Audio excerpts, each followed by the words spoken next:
हमारे लिए भी एक दो चीजें बात करनी है सर एक्चुअली। कल के एक्शन पर दो तरह से इस पर आपसे बात करनी है। एक तो फंड्स आज थोड़ा ऊपर ही बात कर लेते हैं, क्योंकि 2 दिनों से हम देख रहे हैं कैश में एफआईएस की जो सेलिंग तो हो रही है बट छोटी छोटी हो रही है। कल तो सर बहुत ही छोटी हुई है, 150 करोड़ की होती है। फ्यूचर्स में भी इतना बड़ा आंकड़ा नहीं था, तो फिर कल की ये वीकनेस आई कहां से? ट्रेडर्स की तरफ से। अच्छा, हाँ, कल ट्रेडर्स की तरफ से आई और ट्रेडर्स थोड़े से नर्वस हो रहे हैं दीप, क्योंकि है ना एक्चुअली है ना, इसको मैं नर्वस नहीं कहूंगा, पेशेंस लेवल कम हो रहा है ट्रेडर्स का। अच्छा, 5 दिनों तक एफआईज ने खरीदा, आपको पता है 18,000 आ गए। एक तो ये कि वो पेशेंस लेवल कम है और दूसरा कॉन्फिडेंस लेवल कम है। न तो आप में ऊपर जाने का बहुत कॉन्फिडेंस है और न ही थोड़ा सा नीचे आए तो रुकने का कॉन्फिडेंस है। Correct. ये ट्रेडिंग स्क्रीन दिखा रही है, क्योंकि 5 दिन तक आपने खरीदारी देखी, 18,000 पहुंचे, लेकिन 18,000 वो लो कॉन्फिडेंस वाला है। Yes sir. मतलब एक तो क्या होता है, जो ट्रेडर्स हैं वो भी खरीद रहे हैं, एफआईज भी खरीद रहे हैं और 18,000 पहुंचे तो लगता है अच्छा हम भी तेजी में, आप भी तेजी में, चलो साथ में ऊपर बढ़ते हैं। yes. एक है हमें तो देखो करनी नहीं तेजी, एफआईज कर रहे तो करने दो, जब तक ये करते देखते हैं वहां पे जहां ये रुकेंगे वहां हम बेचेंगे। ये दूसरी वाली चीज ज्यादा सही है। एग्जैक्टली। सो ट्रेडर्स को खुद को पार्टिसिपेट नहीं करना, उनका लो कॉन्फिडेंस है तेजी में, और जब आपका कॉन्फिडेंस लो हो तो आपका पेशेंस अपने आप कम हो जाता है। तब पहला बिकवाली का आंकड़ा आते दिखता अच्छा अच्छा ये तो रुक गए, अब नहीं खरीदेंगे, अपने बेच देते।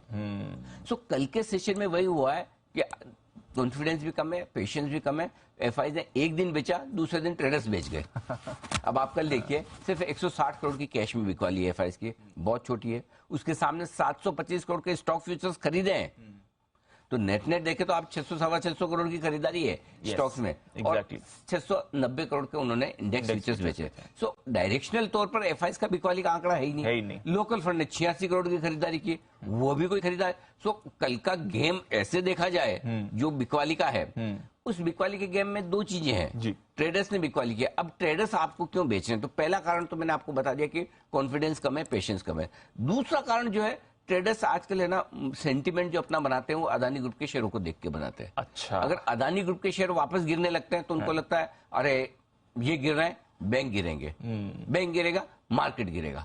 ये एक वो विशेष साइकिल बना लिया। ये बड़ा इंटरेस्टिंग ट्रेंड है कि वहां से सेंटीमेंट ड्राइव हो रहा है। वही हो रहा, आप देखो ना, गिरने में तो हो रहा है, बढ़ने में नहीं हो रहा, गिरने में तो पक्का वहीं से हो रहा है कि भाई पहले अदानी ग्रुप के शेयर नीचे दिखेंगे, आज क्यों गिर गए बिना खबर के, गिर रहे हैं, अच्छा इसका मतलब ये कि बैंक्स की समस्या है, चलो बैंक्स भी बेचो। बैंक निफ्टी गिरता है, इंपॉर्टेंट सपोर्ट लेवल तोड़ता है, उसके नीचे बंद होता है, आपका सेंटीमेंट खराब होता है, फिर उसका इफेक्ट आपको पूरे मार्केट पे दिखता है। और बैंक निफ्टी का 30-35% वेटेज भी है इंडेक्स में, तो जाहिर सी बात है कि उसका गिरना अच्छा संकेत नहीं। So I think lack of positive triggers, lack of patience, lack of confidence और फॉल इन अदानी शेयर्स, ये चारों चीजें मिलाकर आपको थोड़ी सी नर्वस रखी है। ये पूरा ट्रेडिंग सेटअप इस वक्त आपका बाजार में जो साफ नजर आ रहा है, और इसीलिए कल भी हम गिरे हैं। कल के फॉल में 1-2 चीजें इंपॉर्टेंट है जो समझने वाली है दीप।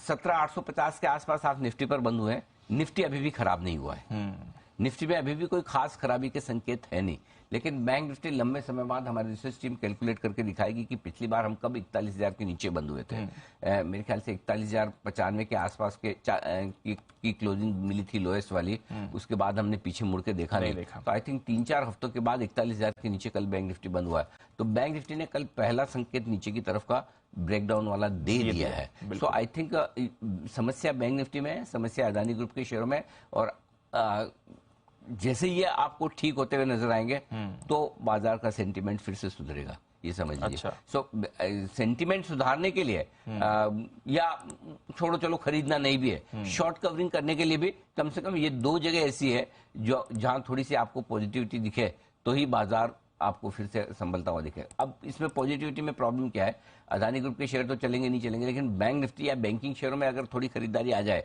अच्छी बात यह थी कि कम से कम इस बार है ना बैंकिंग शेयरों की कमाई को लेकर किसी को संदेह नहीं है, एसेट क्वालिटी को लेकर बहुत ज्यादा संदेह किसी को है नहीं, इस वजह से बैंक इतना गिरे नहीं है। नहीं तो अगर इतने बेहतरीन रिजल्ट अगर इस क्वार्टर में बैंकिंग शेयरों के नहीं आते हैं तो बैंकों की हालत खराब हो जाती है। अभी आप 37-38 हजार पे बैंक निफ्टी देख रहे होते थे, अदानी ग्रुप का जो पूरा मामला उसको देखते हुए तो इतना आराम से बैंक निफ्टी निकल जाता है, लेकिन बैंकों की कमाई ने बचा रखा है कि रिजल्ट अच्छे आ रहे हैं, प्रॉफिट अच्छे हैं, एसेट क्वालिटी ठीक है, निम्स बढ़िया है, राइजिंग इंटरेस्ट रेट सिनेरियो में एक बार तो बैंक अच्छा पैसा बनाते ही है, बाद में क्रेडिट ग्रोथ जब धीमी पड़ेगी तब देखी जाएगी।